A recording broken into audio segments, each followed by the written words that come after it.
beautiful people! Welcome back to my channel. I'm Cindy. I'm a financial advisor and a content creator.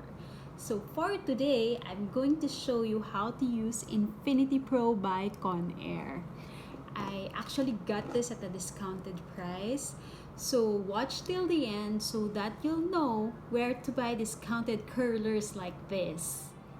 If you're new to my channel, please don't forget to subscribe and follow me on social media. Just to give you a background, my hair is actually thick. Thick talaga siya. So, mahirap siyang kulutin. And usually, kapag kulot mo agad yan, maaalis agad yan. Usually sa mga curling iron. So, I actually gave up kapag magpapakulot. And kailangan meron talaga akong nilalagay sa hair ko para tumagal siya hanggang the next day. Found out about this Infinity by Conair. It's like the Babyliss, but it's not Babyliss, it's Conair. Sobrang happy ako to be able to get hold of this one. Actually, naligo lang ako, usual process ng hair, and then tiniyo ko siya using my Philips hair dryer. After nyong madry yung hair nyo, actually, ready na siya, pero just make sure wala siyang tangle.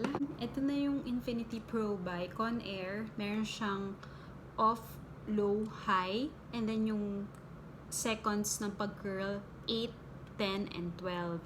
And then this one, this side towards the head, kahit nandito siya sa side na to or sa side na to, dapat ito is malapit sa head pa rin siya.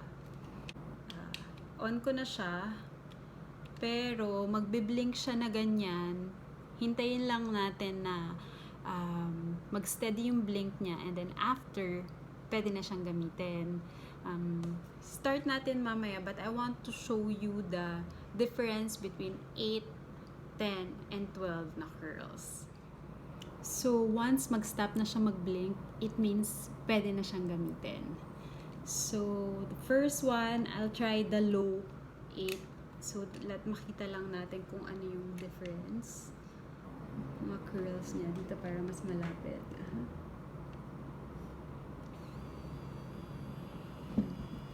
Kung naririnig nyo, tumutunog siya. Ayan. And then, malalaman mo kapag pwede na siyang alisin. Yan, pag yung blink na madami. So, this is the 8. Okay, it's nice. So, I'll transfer it to 10.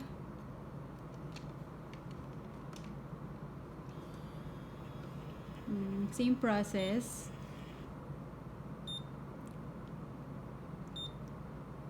Medyo mas matagal lang siya kasi 10 seconds.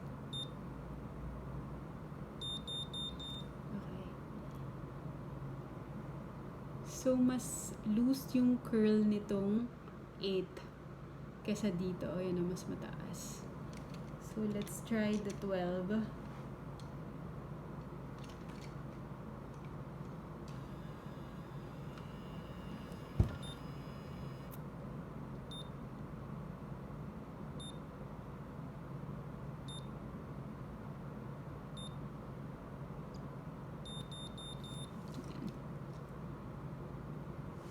So, yan. As you can see, hindi siya masyado, nasa ano yan na, low yan pareho, pero, tinan mo, halos, mas mataas tong curl nitong 12. Naka-low lang yan. But I'm gonna use the high, kasi gusto ko yung tight curls, para hanggang tomorrow is maayos siya. Let's get down to business.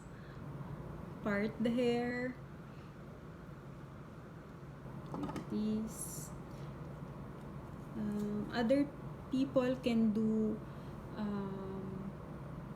mas mabilis kasi mas maninipis yung buhok, but ako kasi it takes me 6 parts.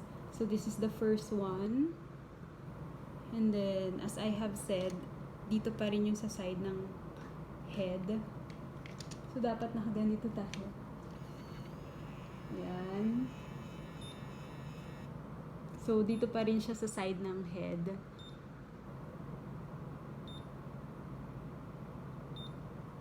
Mas matagal lang kasi nga 12 siya. Let's see. Oh, sige. So, throw it back. And get another one.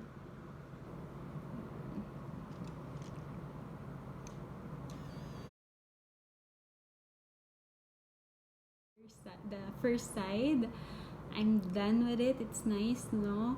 Took me around 30 minutes. So, let's start with the other side.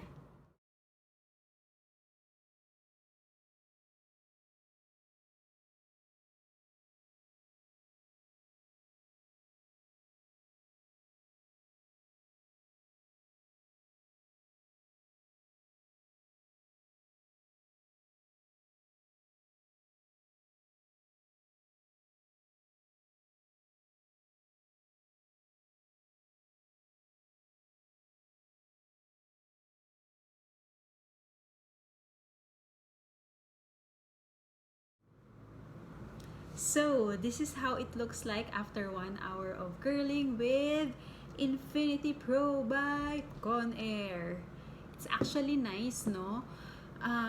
Though it took me an hour, it's okay with me kasi makapal yung hair ko. For others na mas manipis yung hair, syempre mas mabilis yung pag-curl nila. But I hope it will last until the next day, even if I'm not going anywhere.